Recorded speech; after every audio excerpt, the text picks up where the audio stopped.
بسم الله الرحمن الرحيم الحمد لله والصلاة والسلام على رسول الله وعلى آله وصحبه ومن والاه.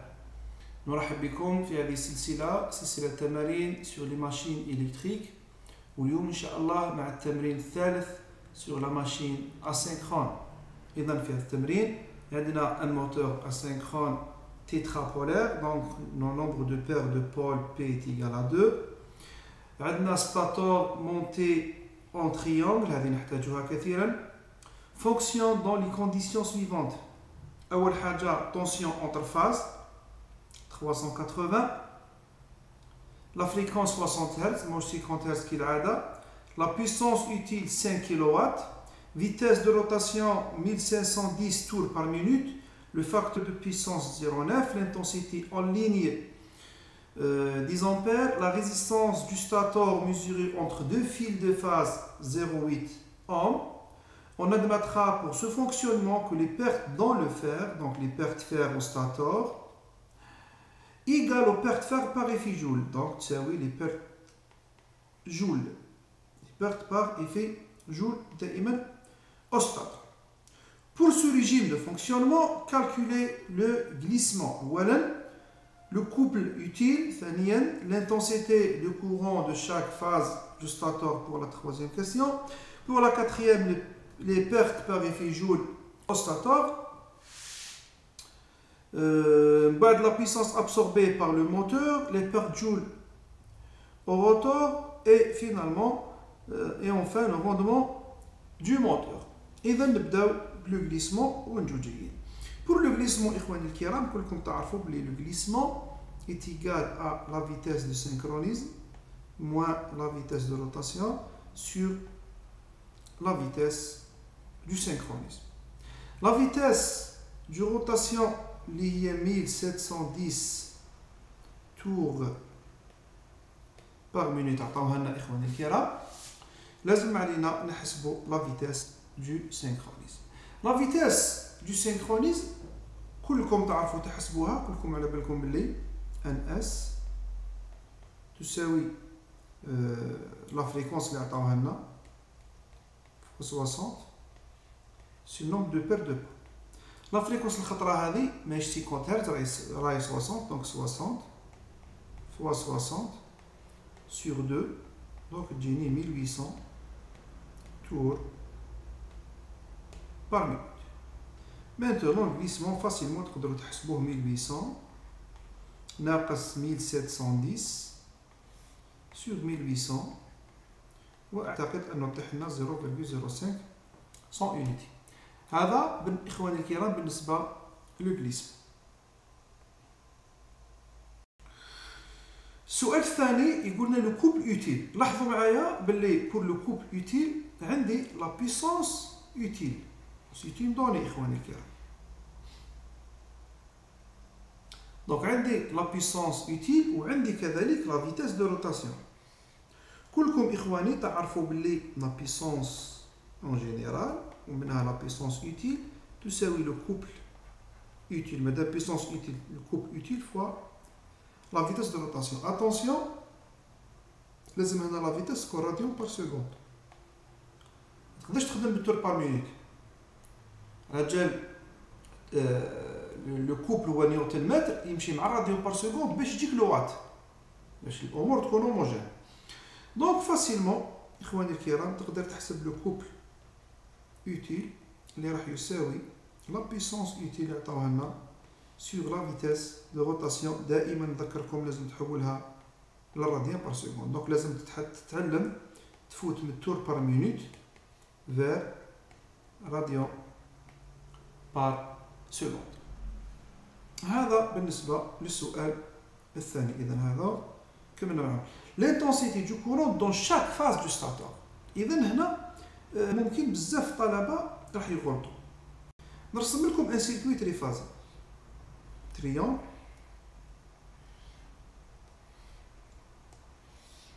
إذا تتذكروا هاو لو كورون دو لين إي ودون لي فاز إخواني عندي لو كورون جي. Madame les faces تاع الموتور راهم كوبلي اون تريون Donc le courant qui circule dans les phases اللي هو G والجي كلكم تعرفوه بلي هو le courant de ligne sur racine de 3 pour un système équilibré. يعني درناها في l'électrotechnique fondamentale en deuxième année. Donc facilement تقدروا تحسبوا تساوي 10 sur racine de 3 اجل هذه عطاوها لي égal à 10. إذا هذا بالنسبة l'intensité du courant dans chaque phase. ما تنساوش هنا عطاو لي l'intensité en ligne. Les pertes fer parifijoule au stator كيفاش راح نحسبوها؟ les pertes parifijoule au stator تساوي en réalité واش تساوي اخواني الكرام؟ تساوي 3 R G au carré. لكن حنا واش عطاونا؟ عطاونا ريزيستانس ميزوري اونتر دو فيل. دونك ما ننساش سور دو هنايا، ما ننساش سور دو هنايا. علاش استعملت جي؟ على جال عندي لو كورون دو فاز. لي فيجور راهو في لا فاز، لي فيجور راهو هنا، عندي ضايع هنا وعندي ضايع هنا وعندي ضايع هنا، دونك عندي 3 فوا. سوبوندون لا ريزيستانس اللي عطاوها لي ميزوري اونتر دو فيل، دونك لازم نقسمها سور دو باش نحسب. سينو العلاقه الطبيعيه هي 3 هو لي فيجول هنا زائد لي فيجول هنا زائد لي فيجول هنا، يعني الكتروتكنيك بيرمون الكتروتكنيك، ما كاين حتى حاجه جديده ولا ديفيرونت. سوبوندون هنا هو واش عطى لي القياس، انا لازم نادابتيه. دونك هذا هو لي بير جول او ستاتور. هذه اخواني الكرام ما تنساوش بلي عطاو لي في لونسي هي نفسها لي بيرت فير او ستاتور. لو ترجعوا لي لونسي شوفوا هنايا، نغلق هذه عفوا.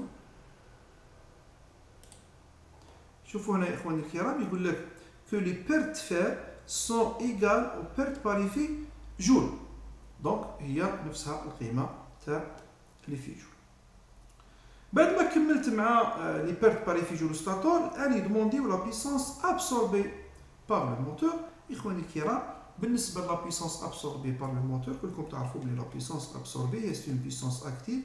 دونك مادام تريفازي équilibré racine de 3 u et cosinus في هذه racine de 3 معروفه، هذه 380 هذه 10 وهذه 0.9. دونك يسوفي دير لابليكاسيون نيميريك تاعك وتلقى لا بيسونس ابسوربي. اذا كملنا مع هذه.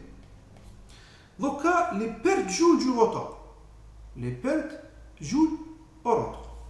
كلكم اخواني الكرام تعرفوا بلي عندي علاقه تقول بلي لا بيسونس الكترو مغنيتيك تساوي ماذا؟ تساوي البيرت جول روتور سور لي غليسمون. الشي اللي يستلزم انه البيرت جول روتور تساوي الغليسمون فوا لا بيسونس الكترومغنيتيك. السؤال اللي يطرح نفسه اللي ما عنديش كيفاش نحسب لا بيسونس الكترومغنيتيك. من لو بيلون دو بيسونس لازم ديما نستحضروه. كلكم تعرفوا اخواني الكرام انه نعاود نرجع للنوار تاعي باللي عندي لا بيسونس ابسوربي هكذا، كي نقصوا لها البيرت جول ستاتور ونقصوا لها البيرت فير ستاتور كلكم تعرفوا بلي راح تجيني لا بيسونس الكترومغنيتيك. دونك هذه لي دوني كلهم عندي، هذه عندي، هذه حسبتها، وهذه هي نفسها تساوي بير جول ستاتور من لي نونسي دو ليكزيرسيس. دونك هذه في الحقيقه واش تساوي؟ تساوي بي ا موان 2 فوا بير جول ستاتور. دير لابليكاسيون نيميريك نتاعك، لو غليسمون حسبتو في لا بروميير كيستيون كامل، تجيب لا بيسونس الكترومغنيتيك منا تروح تعوضها بور كالكولي لي بيرت جول او روتور. اذا جاوبنا على لي بيرت جول او روتور. بقى لنا لو روندمون. لو روندمون هو السهل كامل. لو روندمون يساوي لا بيسونس اوتيل اخواني الكرام سور لا بيسونس ابسوربي. هذه ديجا كالكولي وهذه عطاوها لي 5000 كيلووات، هذه ديجا عطاوها لي. على لا بيسونس الاخرى بين تكون 5900 كالكو شوز ويجيكم لو روندمون نتاعكم. دونك وصلنا الى نهايه هذا التمرين. ربما راني نسرع شويه لانه هي مجرد يعني تطبيقات مباشره للدرس، ما كانش يعني ما كانش حاجه اللي تتطلب شرح كبير. نتمنى ان شاء الله تكونوا استوعبتوا الحل تاع التمرين هذا. الى تمرين اخر ان شاء الله، استودعكم الله. السلام عليكم ورحمه الله وبركاته.